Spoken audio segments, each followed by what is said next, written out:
Next, show right, ladies and gentlemen, R.T. Dixon and Bunny.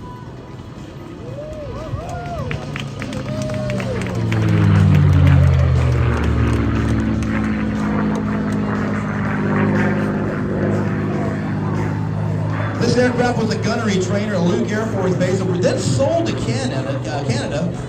The aircraft had a belly-in landing without the landing gear, was heavily damaged, and then picked up years later, restored, and now flies out of the Palm Springs Air Museum.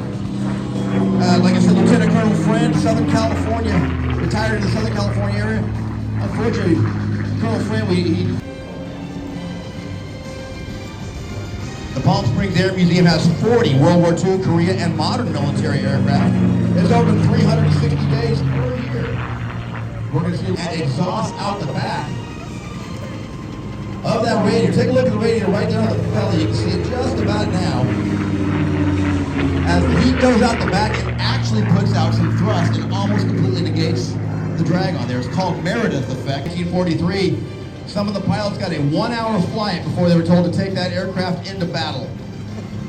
The commander of the group, Colonel Donald Blakesley,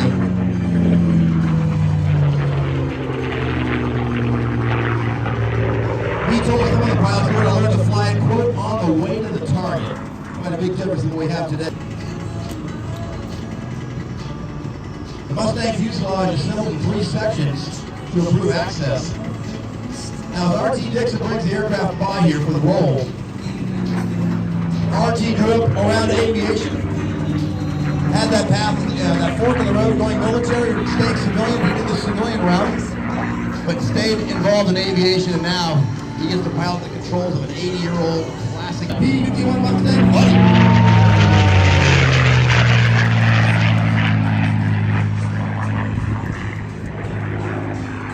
An A model. It is the only surviving A model left in the world.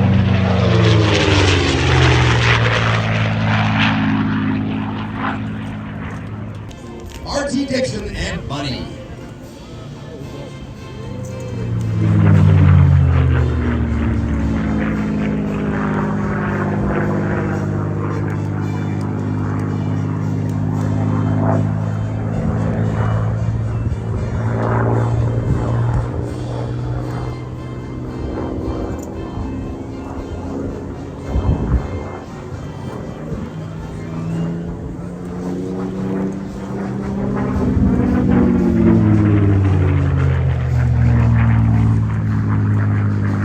Palm Springs Zips only needs half of 500 semi-quint Centennial, half of 500.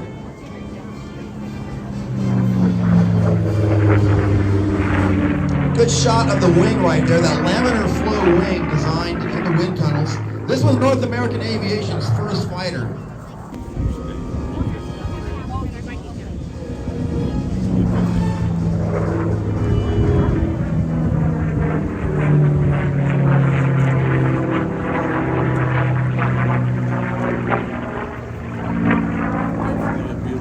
If interested, check out the Palm Springs Air Museum.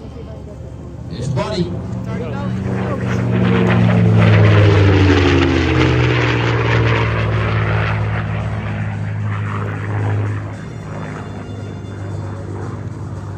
Great job, you and Pab.